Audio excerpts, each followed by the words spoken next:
திருளாக கூறியிருக்கும் அனைத்து பெரியோர்களின் ஆசையிலும் அடியனுடைய ஹரிக்கதை குருவான ஸ்ரீமதி விஷாகா பெருமாவின் அனுகிரகத்திலும்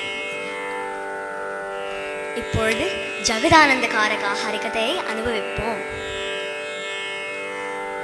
ராமன்கிற பெயரே எல்லாரையும் வாழ வைக்கக்கூடிய கடவுள், எல்லாரையும் ஆனந்தப்படுத்துற கடவுள். அதனாலதான் ராமன் அவருக்கு பேராம். எப்போவுமே எல்லாரையும் ஆனந்தப்படுத்தும் ஜகதானந்த காரகன் உலகத்துக்கே ஆனந்தத்தை கொடுக்கக்கூடியவன். ஒரு மனிதன்னா எப்படி இருக்கணும்? நம்மளும் சந்தோஷமா இருக்கணும், மற்றவாளையும் சந்தோஷப்படுத்தணும். மனசாலேயோ சரி, வாக்காலேயோ சரி, செயலாலேயோ சரி சந்தோஷமா இருக்கணும், சந்தோஷப்படுத்தணும். Be happy and make others ஹாப்பின்னு சொல்றோம் இல்லையா? அதுதான் ரமயத்தே இதி ராமஹ ரமதே இதி ராமஹ. அதனாலதான் அகிலாண்ட பிரம்மாண்டங்களையும் ராமன் ரமிக்கிறான். ராமன் இடத்துல அகிலாண்ட பிரம்மாண்டங்களும் ரமிக்கிறது. அதனால்தான் உலகத்துக்கே ஆனந்தத்தை கொடுக்கக்கூடிய, ஜகத்துக்கே ஆனந்தத்தை கொடுக்கக்கூடிய உனக்கு ஜெயம் உண்டாகட்டும்னு ஜெயஹோன்னு ஆரம்பிக்கிறார் தியாகராஜ சுவாமி. ஜானகி பிராணநாயகா உனக்கு ஜெயம் உண்டாகட்டும்.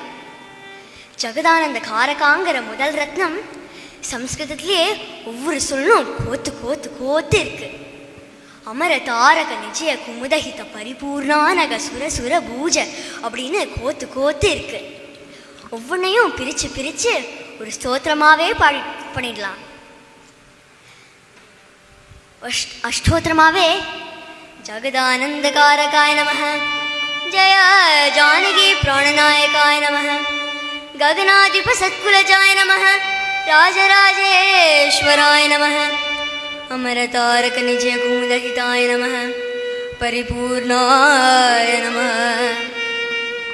அப்படின்னு ஒரு ஸ்தோத்திரமாவே பாடிடலாம். இந்த நாமக்கள்லாம் எண்ணி பார்த்தா கரெக்டா 108 நாமாக்கள் இருக்கா. எப்படி இருக்க முடியுது?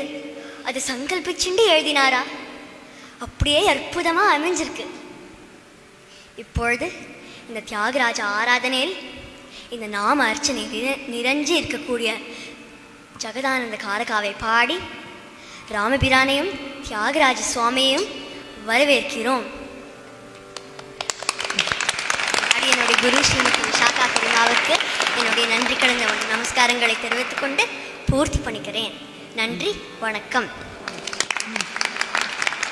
ஜானகி காந்த ஸ்மரணம். ஜெய ஜெய ராம ராம.